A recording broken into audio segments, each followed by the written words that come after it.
अस्सलाम वालेकुम। सबसे पहले मैं इम्तियाज़ भाई का शुक्रिया अदा करना चाहता हूं कि वो आज मुझे अपने इस प्रोग्राम में एनुअल स्पोर्ट्स मीट के मौके पर मुझे यहाँ आने के लिए दावत दिया। उसके लिए मैं बहुत बहुत शुक्रगुजार हूँ।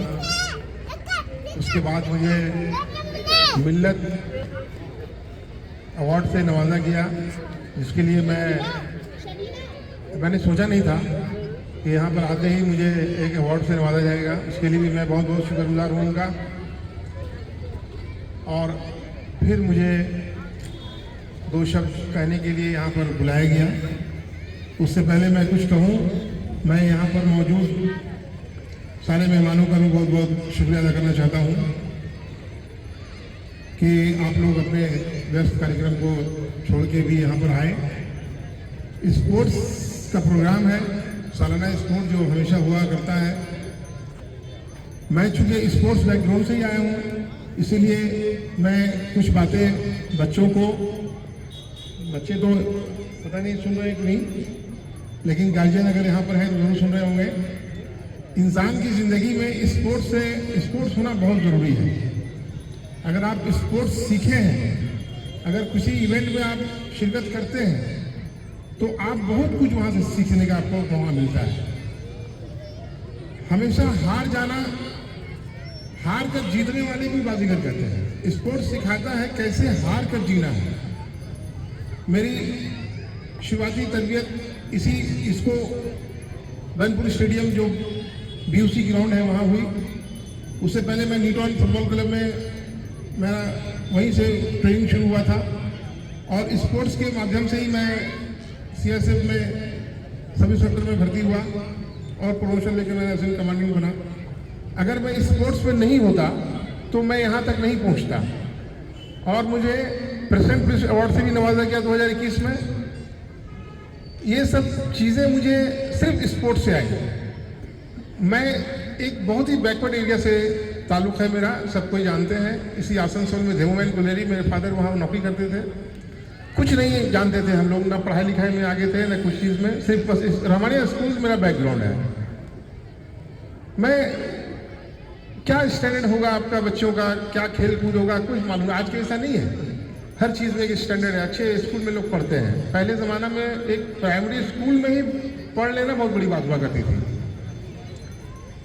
सारे हडल्स को, सारे बाधाओं को क्रॉस कर उसको पीछे छोड़कर आगे बढ़ने का नाम ही हिम्मत है। और वो हिम्मत आपको स्पोर्ट्स सिखाता है। अगर आप स्पोर्ट्स में हिस्सा लिए हैं तो आप हार कर जीतने का जज्बा आप वहीं सीखेगा, ग्राउंड में सीखेगा, और कोई नहीं सिखाएगा आपको। आज आपने उसेन बोल्ट 100 मीटर का बहुत बड़ा धावक था। आपको पता है कि वो हमेशा हारता। कार्ल लुईस जो 100 मीटर में वर्ल्ड चैंपियन था, ओलंपिक विनर, उसने कहा कि मैं हारते हारते थक गया था। उसके फादर ने बोला कि अब तुम जीतते जीतते थक जाओगे। और 3 ओलंपिक में उसने लगातार जो है वो 9 गोल्ड मेडल लेकर ओलंपिक में उसका इतिहास है, उसने तारीख बनाई।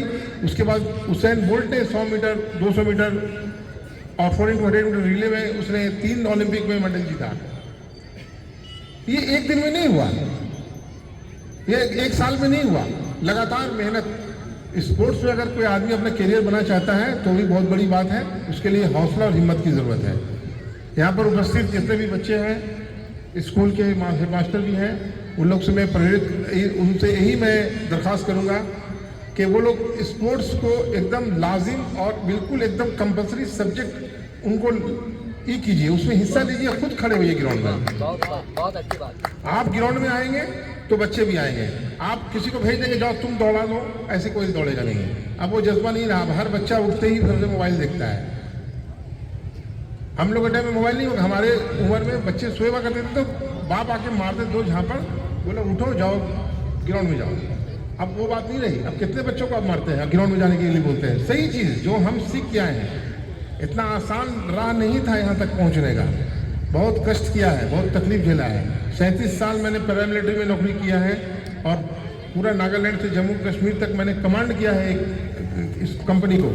एक यूनिट को कमांड करके आया हूँ, मैं कमांडिंग ऑफिसर रहा हूँ बहुत साल, और बहुत सारी बाधाओं को झेला हूँ। आप सुबह में जा रहे हैं, शाम में लौट के आएंगे नहीं आएंगे कोई गारंटी नहीं हुआ करता था नौकरी के दौरान। ये सब चीज जो हिम्मत आया है सिर्फ स्पोर्ट्स से ही हमको आया है, क्योंकि मेरे फादर खुद अच्छे स्पोर्ट्स में हुआ करते थे।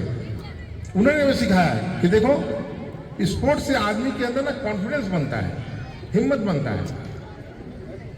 और बहुत बच्चे फेल हो जाते हैं, उनको फेल नहीं होना है, घबराना नहीं है, फेल होकर पास करने का हिम्मत भी वहीं से आएगा। और सबसे बड़ी चीज यह है कि आप अगर स्पोर्ट्स में है तो आप हेल्थ अच्छे रहेंगे, आपका सेहत अच्छा रहेगा, आप बीमार नहीं पड़ेंगे, आप हमेशा फ्रेश रहेंगे। आजकल हर आदमी को देखिए डायबिटिक्स।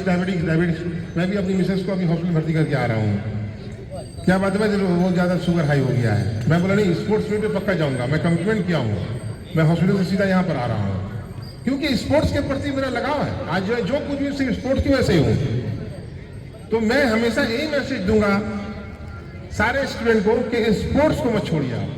अगर आप कुछ ना भी बन सके तो आपका हेल्थ तो ठीक रहेगा, कम से कम बीमार तो नहीं पड़ेंगे। आप डॉक्टर के पास तो नहीं जाएंगे हर बार। आप अपने घर में लोगों को सिखाएंगे, मॉर्निंग वॉक कीजिए, एक्सरसाइज कीजिए, योगा कीजिए, ताकि आप हेल्दी रहें। और डॉक्टर को बेमतलब का पैसा ना दें। आप मेहनत करके पैसे कमाते हैं तो उसको कहीं और लगाइए, कोई और डेवलपमेंट काम कीजिए, खुशहाल जिंदगी गुजारिए, बीमार मत बनिए। अगर कोई बीमार है तो समझ लीजिए कि उसकी तरक्की की राहें भी रुक जाती है, पीछे हो जाती है, वो पीछे आ जाता है, बैक गियर में आ जाता है। तो यहाँ पर बहुत सारे लोग मौजूद हैं, हमसे ज़्यादा जानकार लोग बैठे हैं, बुजुर्ग लोग बैठे हैं। मैं फिर एक मैसेज देना चाहूँगा। अभी एक रेस हुआ, लड़कियों ने जीता, 50 मीटर होगा शायद, first second third, victory stand पर खड़ा होना ही बहुत बड़ी बात है। ये छोटी सी बात नहीं है। आप 200 लोगों के बीच के अंदर आपको एक छोटा सा मेडल दिया जाता है, वो बहुत बड़ी बात है। वो जज्बा होनी चाहिए और वो आपको सीखने का चीज सिखाता है। और हर हडल्स को, तकलीफ को आप उसको खत्म करेंगे और उससे आगे बढ़ेंगे। और हडल्स को क्रॉस करके जाएंगे। जैसे 100 मीटर का हडल्स 110 हडल्स होता है, तरफ लोग जाते हैं। हर रुकावट को क्रॉस कर आगे बढ़ने का नाम ही जिंदगी है। वही स्पोर्ट सिखाता है। मैं बच्चे लोग, एक और रेस तैयार हो रहा है। मैं समझता हूँ कि 2 शेर मैं यहाँ पर समाप्त करना चाहूँगा अपनी बातों से ख़त्म करने से पहले, कि बच्चों के लिए भी है और मास्टर साहब लोग के लिए भी है, जो टीचर हैं यहाँ पर, टीचर साहब हैं लोग, कि ना थक अभी तू के इम्तिहान बाकी है, ज़मीन ख़त्म हुई आसमान बाकी है। सिर्फ जमीन को जीत लेना ही काफी नहीं है, जमीन के बाद आसमान को जीतने के लिए आपके अंदर हिम्मत और जज्बा होनी चाहिए। मेरा मैसेज है। एक मैसेज और भी है कि कुछ लोग टूट कर बिखर जाते हैं। ऐसे लोगों के लिए भी ये 2 लाइन में कहना चाहूंगा कि हम हर रोज टूट कर भी अपने कदमों पर खड़े हैं। हौसला मत हारिए। जिंदगी में कितने बाधाएं आएंगी, बहुत हडल्स आएंगे, बहुत तकलीफें आएंगी, हौसला नहीं हारना है। मेरा मैसेज यही है। मैं जिंदगी में यही सीखा हूँ और सबसे ज़्यादा स्ट्रगल भी हम अपने लाइफ में किया है कि हर रोज हम टूट कर भी अपने कदमों पे खड़े हैं। ऐ जिंदगी देख, मेरे हौसले तुझसे भी ज़्यादा बड़े हैं। और आखिरी एक शेर, वो भी मोटिवेशनल है। मेरे ख्याल बच्चे लोग तो दूर बैठे हैं कि मैं ज़रा संवर जाऊं, ये बात मैंने ठानी है।